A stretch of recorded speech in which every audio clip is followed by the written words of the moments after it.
Sekumphathe kabi kwaze kwakushicilela ke einkundleni zokuxhumana ke ezahlukahlukene lapha ke uLwandle Nkulu ukukhulunywa ke abantu einkundleni ezihlukahlukene ke zokuxhumana.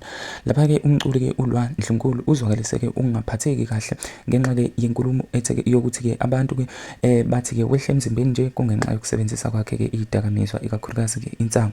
Lo mculi ke uzakhele ke ugazi ke ngengoma ke eziningi ezahlukahlukene ekubalwa kuyona ke le ay feature kuyona umthandeni iParis.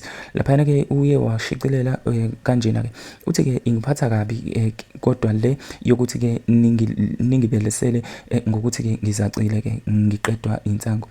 Uthi ke akukuhle lokho bakwethu anokuhlonipha ukushintsha komuntu ngoba ke anizazi ke izinto ke noma izimo asuke ke ebhekene nazo.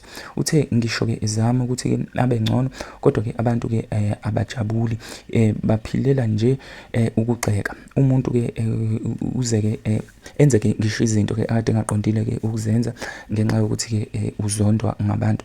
Lapha ke uma eqhubeka nalo lolu daba uthe ke noma engeke akunaka kakhulu kodwa ke aseze akwenza ukuthi ke uyawunyanya ke naye umzimba wakhe. Uthi ke uze agqoke impahla ke ezinkulu ngoba ke izama ukufihla yona leyo nto ke noma ke mhlawumbe ke uthi ke kungaba ngcono uma ke ningasho ke ukuthi ke ulwa nansi indlela esifisa ube yiyo futhi ke uziphathe ngayo kodwa ke cha nje uyathukwa lapha ke einkundleni ukuthi ke lo nokugqoka kwakhe kanjalo futhi kwesinye isikhathi kusuke kuyindlela nje ayigqokela ngayo not ukuthi ke impahla ezimxekayo. Uveze ke ukuthi ke emva kwalokho uzokhipha ke umculo omusha njengoba ke nganiza kwethu ke nazi ukuthi ke abantu abaculi abaningi kade bekhiphile ku December naye ke uthi ke abantu abalindele ke umculo ke omusha njengoba ke kuqala unyaka. Nganiza kwethu ngiyofisa ukuthi uPaul ngalo lolu daba la ku comment section ungakhohlwa ke ukusubscribe.